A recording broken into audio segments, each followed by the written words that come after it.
Telugu cinema మొత్తం ప్రపంచపరంగా వెళ్తూ ఉన్నాయి. దీనికి డబ్బులు కావాలి అంటే పెట్టుబడులు కావాలి, మార్కెట్స్ పెరిగినాయి. అలాగే పెరిగిన ప్రతి రూపాయికి 18% GST కడతాం. ప్రభుత్వానికి ట్యాక్స్ వస్తుంది. పెరిగిన ప్రతి రేటుకి ట్యాక్స్ వస్తుంది. ఇదేదో పుట్టినా ఇవ్వట్లేదు ప్రభుత్వం. ప్రతి ఒక్కరికి ఏముంటుందంటే దీని ఒక ఫాల్స్ నెరేటివ్ ఉంది బయట. నా సినిమాకి టికెట్ రేట్లు పెంచకపోగా తగ్గించేశారు భీమ్లా నాయక్కి. ఇప్పుడు చాలామంది హీరోస్ అందరూ కూడా వాళ్ళెవరూ కూటమికి మద్దతు చెప్పలేదు, కానీ మేము ఎక్కడ వివక్ష చూపించాల, అందరూ బాగుండాలని కోరుకుంటాం. ఎందుకంటే చిత్ర పరిశ్రమకి మొన్న దిల్ రాజు గారు కూడా చెప్పారు, చిత్ర పరిశ్రమకి రాజకీయ రంగు పులమటానికి మాకు ఇష్టం లేదు. Though I belong to NDA, though I'm head of Janasena party, cinema should be treated as a separate entity. No politics should seep into cinema. Milton Friedman అనే ఒక ఎకానమిస్ట్ ఒక చిన్నపాటి పెన్సిల్ని ఇలా చూపిస్తూ, ఈ పెన్సిల్ని తయారీకి ఈ కనిపించే టిప్పు ఈ మెటీరియల్, దీని లోపల ఉండే గ్రాఫైటు ఈ మెటీరియల్, ఇవన్నీ ఒక్కొక్కటి చెప్పుకుంటూ దీనికి వెనక పెన్సిల్ కూడా రబ్బరు, ఇది ఎక్కడి నుంచి వస్తుంది ఇలా చెప్పుకుంటూ వెళ్తా, ఇది ఒక్క ప్రాంతం నుంచి రాలా, అనేక దేశాల నుంచి. గ్రాఫైట్ ఏమో ఎక్కడ వేరే కంట్రీస్ నుంచి. ఈ పెన్సిల్కి పెట్టిన మన బ్రాంజ్ రిబ్బన్ను అదేమో వేరే చైనా నుంచో లేదంటే ఏషియా నుంచి. ఈ చేసిన వాళ్ళందరూ ఒక మతం కాదు, ఒక కులం కాదు, ఒక దేశం కాదు, ఒక చిన్నపాటి పెన్సిల్కే ఒక రకరకాల వ్యక్తులు రకరకాల దేశాలు కలిసి రావాలి. అలాంటిది ఇంత సినిమాకి శంకర్ గారు తమిళియన్, మనకి దిల్ రాజు గారు ఫ్రమ్ తెలంగాణ. ఇక్కడ ఒక్కొక్కరిని అడగండి, ఒక్కొక్కరు ఒక్కొక్క రాష్ట్రం నుంచి వస్తారు, బట్ అందరూ కలిసి సినిమాని తీస్తారు, మీకు ఆహ్లాదం కలగజేస్తారు. ఇప్పుడు మాకుంటుంది, నేను ఎప్పుడు కూడా నాకు ఇష్టం లేనిది సభావేదికగా ఒక్కటి శంకర్ గారికి కానీ దిల్ రాజు గారికి కానీ తెలుగు చిత్ర పరిశ్రమకు కానీ భారతీయ చిత్ర పరిశ్రమకు కానీ ఒకటితే మనం నేర్చుకోవాలి. ఎప్పుడు మనం భారతీయ చిత్ర పరిశ్రమ అనేవాళ్ళం తప్ప లాస్ట్ 90s నుంచి టాలీవుడ్ అని, బాలీవుడ్, కాలీవుడ్, మాలీవుడ్. నాకు చిన్నప్పుడు స్కూల్లో చేరినప్పుడు 7th 8th క్లాసుల్లో నాకు ఇంట్రెస్ట్ అనేది ఏమిటి అని అన్ని ఏదో ఒకటి సాధించాలి, ఏదో ఒకటి ఉండాలని ఉండేది. గేమ్స్ అనేది, ఆట అనేది ఎవరికి ఇష్టం ఉండదండి. చదువు అంటే కష్టం కానీ ఆట ఎవరికి ఇష్టం ఉండదు. సో చదువు వైపు తప్పనిసరిగా వెళుతున్నాం, కానీ నా మనసు ఆటల వైపు అని. అప్పుడు బాల్ బ్యాడ్మింటన్ ఉండేది, ఎల్లో బాల్ ఇలా ఉండేది. సో 1-2 రోజులు ఆడిన తర్వాత 3వ రోజు ఎవడో ఏమో తెలియదండి, సరిగ్గా కొడితే అది నా కంటికి తగిలి కళ్ళు వాచిపోయింది. ఆ తర్వాత మళ్ళీ ఆ గేమ్ వైపు వెళ్ళలేదు. సరే వాలీబాల్ ఆడదాం కదా అంటే వాలీబాల్ అవతల షాట్ ఎగిరి కొట్టినప్పుడు నేను ఫింగర్స్తో టచ్ చేశాను. ఇలా టచ్ చేస్తుంది, ఫింగర్తో టచ్ చేస్తే మొత్తం 7 వంగిపోయినాయి. ఆ ఆట అంటే భయం వేసింది. క్రికెట్ అంటే ఆడెవడో మనకు బాల్ తీసుకొచ్చి నా బొట్టనవేలు మీద కొట్టాడు, బొట్టనవేలు వాసిపోయింది. ఏంటి మన గేమ్స్ అచ్చొచ్చేలా కనపట్లేదు, నెక్స్ట్ ఇది కాదులే అనుకున్నాగా NCC అనేది, నేను ఎక్స్ట్రా కరిక్యులర్ యాక్టివిటీస్లో పార్టిసిపేట్ చేయాలని నాకు NCC కనిపించింది.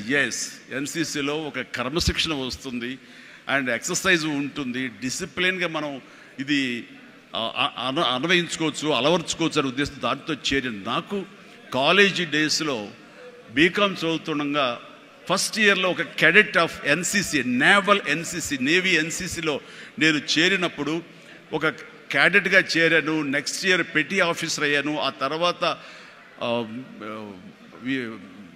క్యాడెట్ కెప్టెన్ అయ్యాను. ఆ తర్వాత సీనియర్ క్యాడెట్ కెప్టెన్ 3rd ఇయర్లో అయ్యాను. అవ్వటమే కాదు, ఈ ఇంటర్నేషనల్గా నేషనల్ వైడ్గా జరిగేటటువంటి మన RDC క్యాంప్ రిపబ్లిక్ డే సెలబ్రేషన్స్లో మా రాష్ట్రపతి రోడ్డు మీద నేను మన సైన్యంతో పాటు నేను కూడా కవాతు చేయడం జరిగింది. వాట్ వండర్ఫుల్ ఎక్స్పీరియన్స్ అంటే, ఓ పక్క నుంచి ప్రధానమంత్రి గారు, పక్కన ఇందిరాగాంధీ గారు అప్పట్లో అండ్ ప్రెసిడెంట్ వాళ్ళందరూ ఉన్నప్పుడు వాళ్ళు నడుస్తుంటే ఇది కదా మనం సాధించామంటే అనుకునేవాడిని.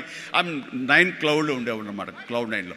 నేను ఆ రకంగా చేసినప్పుడు NCCలో సాధించేశాను. అనుకున్నవాడిని. ఆ తర్వాత నెక్స్ట్ ఏంటి అంటే నాకు దారి కనపడలేదు. మహా అయితే కనుక ఒక సబ్ లెఫ్టినెంట్ గానో మళ్ళీ నేవీలోనో పడవల్లోనో ప్రయాణం చేయాలి, షిప్పులో. అది కాదు, something else is bothering me. ఏం చేయాలి అని అనుకుంటుండగా నాకు అనిపించింది, కాలేజీలో అనుకోకుండా ఒక డ్రామా వేశాను. ఆ డ్రామా పేరు రాజీనామాలో నాకు బెస్ట్ యాక్టర్ వచ్చేసింది. వెంటనే ఆ ఫోటోగ్రాఫ్ ప్రింట్ చేసి మా కాలేజీ మ్యాగజైన్లో వేసేసారు. అండ్ అక్కడి నుంచి ఎక్కడికి వెళ్తున్నా సరే అమ్మాయిల దగ్గర నుంచి తోటి వాళ్ళ దగ్గర నుంచి నన్ను హీరోలాగా చూస్తుంటే అబ్బా రాత్రి డ్రామా చూసాము, ఆ చైర్మన్ పాత్రలు అదరగొట్టేసా, చాలా బాగుంది అంటుంటే అప్పటిదాకా ఎవరు నన్ను అలా చూడని వాళ్ళు ప్రతి ఒక్కరు నడుచుకుంటూ వెళ్తుంటే, సైకిల్ మీద వెళ్తుంటే నన్ను అలాగ చూస్తారు. ఆ చూపులో అందమైన అమ్మాయిలు అలా ఇంకా చూస్తుంటే ఇంకా ఖుషిగా అనిపించేది. వావ్, అది ఎంత ఎంకరేజింగ్గా ఉండేదంటే ఎస్, నా ఫ్యూచర్ యాక్టింగ్ అయితే ఎలా ఉంటుంది అన్నది అక్కడ సీడ్ పడింది. అక్కడి నుంచి నా ఇంట్రెస్ట్ డెవలప్ అయింది. అక్కడి నుంచి సినిమాలు చూడటం, సినిమా మీద దృష్టి పెట్టడం జరిగింది. డిగ్రీ అయిపోగానే ఏం చేయాలి అని నాన్నగారితో వాళ్ళతో డిస్కషన్ వచ్చినప్పుడు నేను మెడ్రాస్ వెళ్ళి సినిమా యాక్టర్ని అవుతాను అనగానే నాన్నగారికి సినిమాల మీద మక్కువ ఉంది. ఆ ఎక్కడ లోకల్గా సినిమా షూటింగ్ జరుగుతుండగా ఆ ప్రొడ్యూసర్ తోటి ఉన్నప్పుడు నాన్న 1-2 వేషాల్లో చిన్న వేషాలు, మహా అయితే సెకండ్స్తో ఉంటుంది, 1 మినిట్ కూడా ఉండదేమో.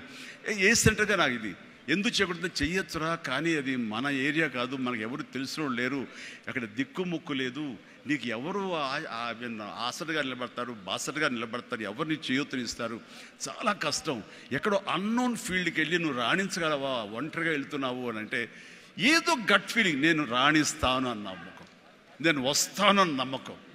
ఎందుకంటే ఏమనుకున్నా, ఏ బ్యాంక్ ఎంప్లాయీ అనుకున్నా, నాన్నగారిలాగా పోలీస్ డిపార్ట్మెంట్ అనుకున్నా, ఇంకోటి అనుకున్నా, నేవీ ఆఫీసర్ అనుకున్నా కిక్ ఇవ్వటం లేదు. అదే సినిమా యాక్టర్ అయితే యా అని అనిపించింది అని అప్పటి నుంచి సినిమా మీద దృష్టి పెట్టాలంటే నేను లింగులిట్టుకుంటూ వెళ్ళి 4 ఫోటోలు తీసుకుని ఆఫీసుకి వెళ్తే ఎవడో ఆదరించడు.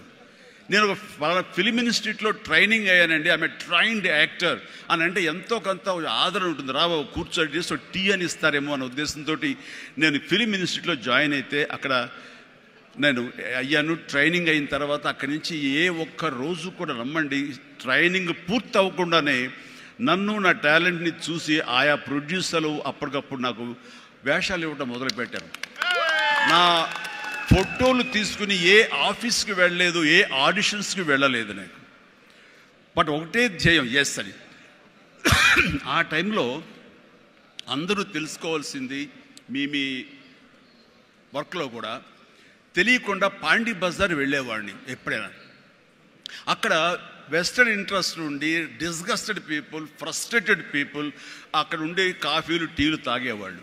నేను అక్కడికి వెళ్ళేవాడిని. కొంతమంది కలిసి ఏంటి కొత్తగా వచ్చావా, ఏం చేస్తున్నావు, సినిమాల వేషం ట్రై చేస్తానని, ఇంకా ఇన్స్టిట్యూట్లో ట్రైనింగ్ అవుతున్నాను. ఆహా అబ్బో రైట్ రారా, వీడు చూడు ఎంత అందంగా ఉన్నాడో, కొట్టేరు లాంటి ముక్కు, మంచి ఇది వచ్చేస్తూ, వీడికే దిక్కు ముక్కు లేదు, సోసోగా కనిపించే నీకేంటా, ఇదో ఇక్కడ అక్కు ఆశ పెట్టుకోకు, ఇక్కడున్న ప్రతి ఒక్కళ్ళు కూడా సినిమాల్లో ఏదో ప్రయత్నం చేసిన వాళ్ళే, ఇక్కడ నా అనేవాళ్ళు ఎవరు లేకపోతే నువ్వు రాణించలేవు అని చెప్పినప్పుడు చాలా డిసప్పాయింట్ అయిపోయేవాడిని, సల్క్ అయిపోయేవాడిని, కుంగిపోయేవాడిని.